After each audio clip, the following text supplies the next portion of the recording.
Hi everyone, so today I just wanted to show how I ship my artwork and how I package it.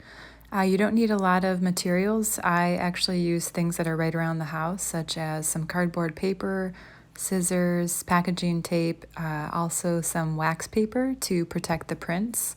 And it's relatively easy. I just sold a few orders of my newest print, Namaste, so I already have a piece of cardboard that is ready to go, and it's kind of cut to size. I just have to trim it a little bit. So here I have the print, and here I have my scrap piece of cardboard that was basically scored and then folded in half, and it just so happened to be the right size. So I got really lucky with this one, so I'm super grateful for that. So now I can just simply size up my cardboard and make sure that the print's going to fit nice and comfortable without getting too close to the edges. And like I said, this one is already scored, so it's in like a pretty good condition and shape. That way all I have to do is trim the top. And to do that, I was just sort of visualizing where that line should be. And I always like to work on a quilting mat with all these different measurements because it makes it a lot easier. So here I can just line up my ruler and accidentally toss my utility knife. And you always want to make sure your blade is nice and sharp, otherwise it won't cut nicely. And I'm just using a metal ruler and holding it down really nice and heavily and just scoring it with the utility knife, and that way the excess pieces come off nice and smoothly. So you can see it worked out quite well. And the kind of perimeter for this print is perfect. There's not too much or not too little around the edges. The smaller the package is, the more ideal, so that way you don't incur some higher shipping costs. So just keep that in mind. This one's a really tiny print, so I won't have an issue with that. But just to kind of protect the print during the shipping process, and just in case the ink might still be a little bit wet, I'm going to go ahead and use some wax paper, which is pretty affordable and easy to use, and a little bit goes a long way. And I'm just kind of making a little envelope. An alternative for this would be a material called glycine, and you can get that at most art stores and dealers, but it is a little bit more expensive. It's archival. It comes usually in big rolls or in sheets, but I'm not at a point where I want to buy that, and I have a ton of wax paper for printmaking, so I thought, this is going to work just fine. And from there, I wrap it up nicely, and then I have these scrap pieces of paper that I have made some prints in the past, some risograph, so I'm essentially just making like a comfortable little nook for my print to live in. And that's why it's great to always reuse and recycle what you can, because this print did not turn out very well, and it's still beautiful, so I wanted to use it for something. And that way I don't have to buy new materials. And then here I just have some Kraft paper tape, and this one's about, I think, 1 inch, so it's a really great size, and I believe I picked it up from the Package Free shop. They have all sorts of sustainable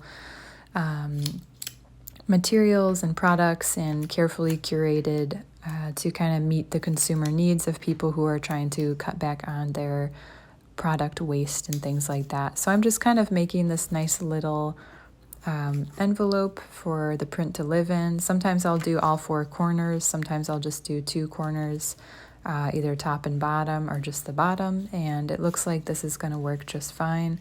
So just kind of creating a little pocket for the print and making sure that I'm not taping the actual print itself. So you'll want to make sure that there's enough wiggle room and it's not too uncomfortable. So just notice the perimeter. I have about 1/2 inch to 1 inch all the way around, and then just kind of carefully and consciously using this tape that I have.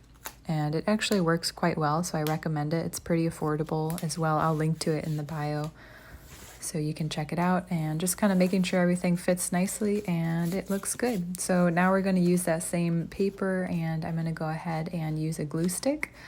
You could also use something like spray adhesive or rubber cement, but again, just trying to limit the amount of tape that I'm using. And for the amount of work that I sell, this seems to be working quite fine. So it's just an Elmer's glue stick, and it goes on purple so you can kind of see where you're putting your glue stick on. And I'm just making a nice perimeter and then going to fill in the middle. And that should stick pretty well, and that'll be the place where I put the name of the person who bought it. And that way it kind of has like an overall continuous look from the inside. You can tell it's like from a creative person. It looks interesting. And just applying pressure to that. And then I could go ahead and just take some wax paper, put a couple books on it, and it'll be in good shape. So now this one's looking pretty good.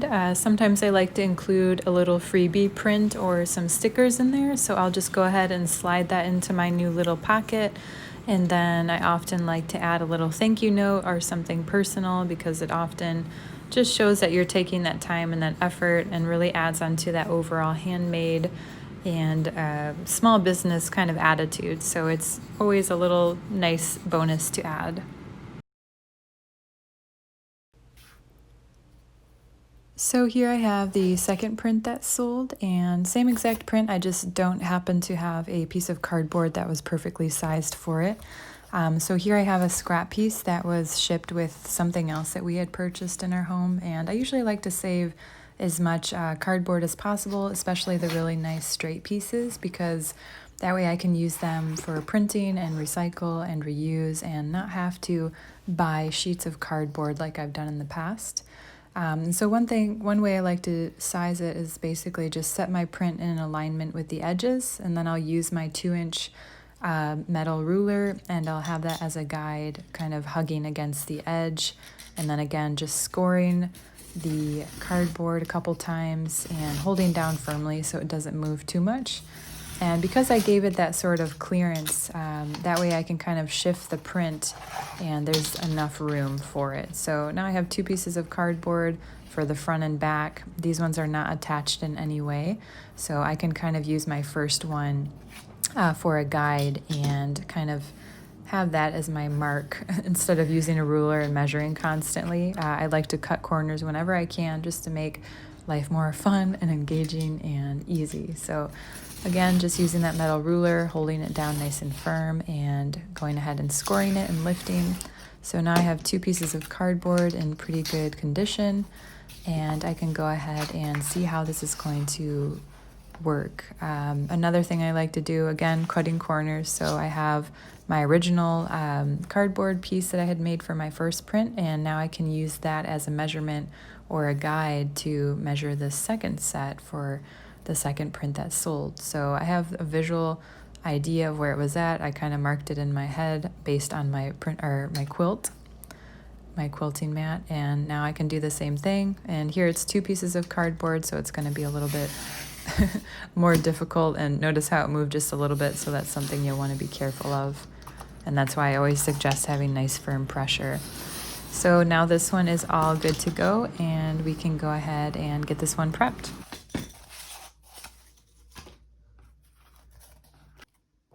I'm just cutting some tape to be the height of the longest side, and I'm going to go ahead and almost make like a book, a little folio, so that way this print can fit in there nice and comfortably, and the 2 pieces of cardboard are nice and adhered to one another.